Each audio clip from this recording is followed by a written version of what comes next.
৩০ বছর পর উৎসাহ উদ্দীপনার মধ্য দিয়ে জাহাঙ্গীরনগর বিশ্ববিদ্যালয়ের কেন্দ্রীয় শিক্ষার্থী সংসদ জাকসু নির্বাচন শুরু হয়। তবে এই নির্বাচনের ভোট দান শুরুর পর থেকে চলমান ভোট গণনা সহ সব ক্ষেত্রে দেখা দেয় নানা নাটকীয়তা। নির্বাচন বয়কট করেছেন ছাত্রদল সহ 4টি প্যানেল। নির্বাচনে লেভেল প্লেইং ফিল্ড না থাকা ও নানা অনিয়মের অভিযোগ তুলে একজন নির্বাচন কমিশনার সহ বিএনপিপন্থী 4 শিক্ষক পদত্যাগ করেছেন। ভোট গণনার সঙ্গে জড়িত এক শিক্ষকের মৃত্যু হয়েছে। অন্যদিকে ভোট গণনা শুরুর 44 ঘন্টা পেরিয়ে গেলেও এখনো চূড়ান্ত ফলাফল ঘোষণা হয়নি। আর তাই জনমনে প্রশ্ন, কখন মিলবে জাকসু নির্বাচনের ফলাফল?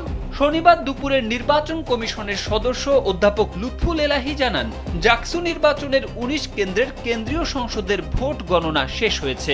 কাজী নজরুল ইসলাম হল ও রবীন্দ্রনাথ হলের ভোট গণনার কাজ চলছে। এ দুটি শেষ হলে 21 কেন্দ্রের কেন্দ্রীয় সংসদের ভোট গণনা শেষ হবে। হাতে গণনা করায় অনেক সময় লাগছে।